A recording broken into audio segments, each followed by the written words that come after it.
विवेक, वैराग्य, सत्संपत्ति और मुमुक्षुत्व ये चतुष्टय संपत्ति आत्मसाक्षात्कार के पथ पर साधक के लिए अनिवार्य माने गए हैं। इन गुणों का केवल शास्त्रों में अध्ययन करना पर्याप्त नहीं है, बल्कि इन्हें अपने आचरण में उतारना ही आत्मसाधना की सच्ची शुरुआत है। विवेक की भावना को विकसित करने के लिए प्रतिदिन आत्मचिंतन का अभ्यास आवश्यक है। दिन के किसी निश्चित समय पर शांत वातावरण में बैठकर यह विचार करना चाहिए कि कौन सा कार्य शाश्वत है और कौन सा क्षणिक। आत्मबोध ग्रंथों में यह स्पष्ट किया गया है कि नित्य नित्य वस्तुओं का विवेक ही आत्मज्ञान की जड़ है। एक अभ्यास यह हो सकता है कि हर दिन की शुरुआत और अंत में यह समीक्षा की जाए कि दिन भर में किए गए कार्यों में से कौन से आत्मकल्याण के लिए थे और कौन से इंद्रिय सुखों के पीछे। यह समीक्षा धीरे धीरे जीवन में विवेक को जागृत करती है। इसके अतिरिक्त शास्त्र पाठ,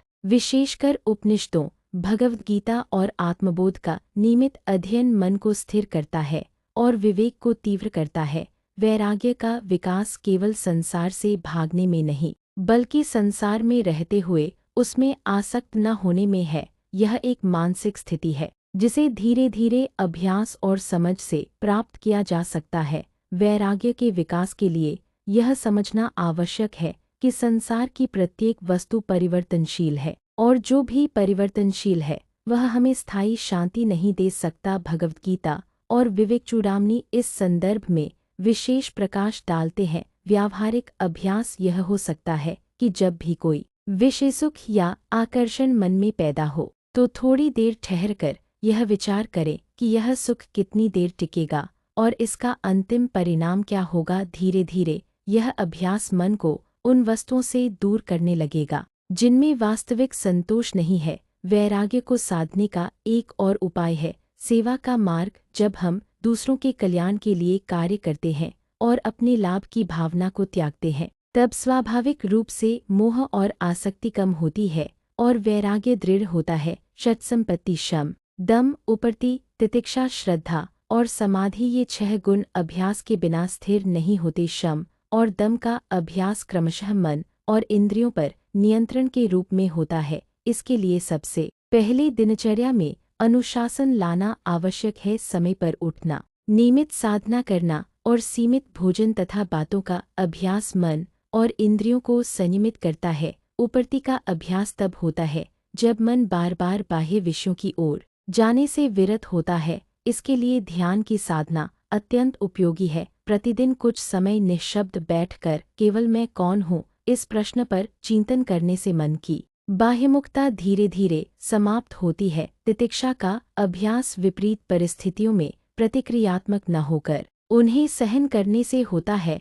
जब कोई अपमान, कष्ट या असुविधा आए तो तुरंत प्रतिक्रिया न देकर कुछ क्षण रुककर आत्मबोध ग्रंथों में बताए गए दृष्टिकोण से स्थिति को देखने का अभ्यास करें।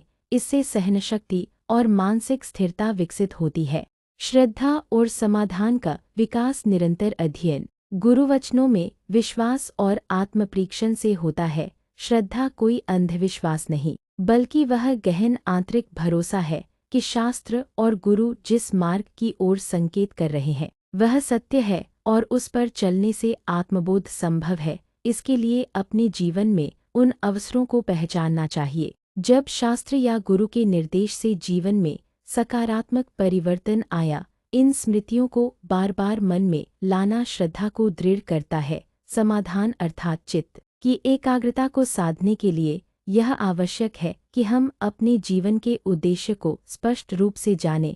जब जीवन का लक्ष्य केवल भौतिक सफलता न होकर आत्मसाक्षात्कार हो, तब मन इधर-उधर भटकता नहीं। इस एकनिष्ठता को बनाए रखने के लिए प्रतिदिन सुबह कुछ मिनट अपने जीवन के लक्ष्य का स्मरण करना लाभदायक होता है। दृग्दृश्य विवेक और आत्मबोध ग्रंथों में समाधान की स्थिति को स्थिर चित्त के रूप में वर्णित किया गया है, जिसे ध्यान और सतत आत्मचिंतन से प्राप्त किया जा सकता है।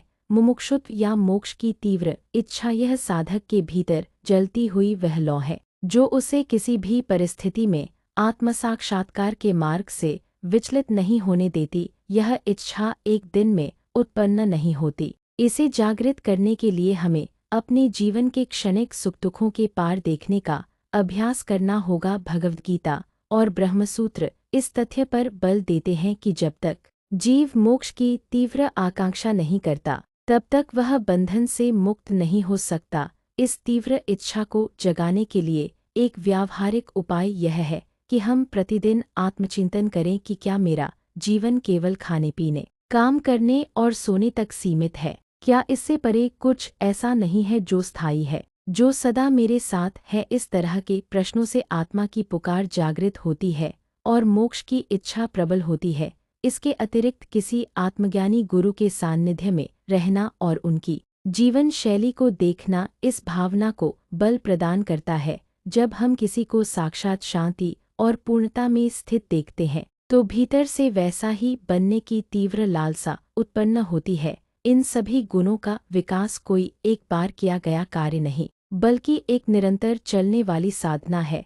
यह साधना केवल किसी आश्रम या एकांत स्थान में नहीं होती, बल्कि जीवन के प्रत्येक क्षेत्र, घर, कार्यस्थल, समाज में इसकी परीक्षा होती है। हर परिस्थिति एक अवसर है इन गुणों को व्यावहारिक रूप में लाने का। जब कोई हमें क्रोधित करे तो तितिक्षा का अभ्यास हो, जब मन भटके तो शम और समाधान का अभ्यास हो, जब विषय वस्तुओं की ओर आकृष्ट हो तो वैराग्य का अभ्यास हो, जब जीवन लक्ष्य से विचलित हो तो मुमुक्षुत्व की याद दिलानी चाहिए। इस प्रकार आध्यात्मिक जीवन का प्रत्येक क्षण एक प्रयोगशाला बन जाता है। ब्रह्मसूत्र और उपनिषद इस बात को पुष्ट करते हैं कि यह मार्ग कठिन अवश्य है, पर संभव है यदि निरंतर अभ्यास और वैराग्य के साथ चला जाए। साधक को चाहिए कि वह धैर्य, निरंतरता और श्रद्धा के साथ इन गुणों को अपने जीवन में उतारे और आत्मबोध की दिशा में दृढ़ता से आगे बढ़ता रहे।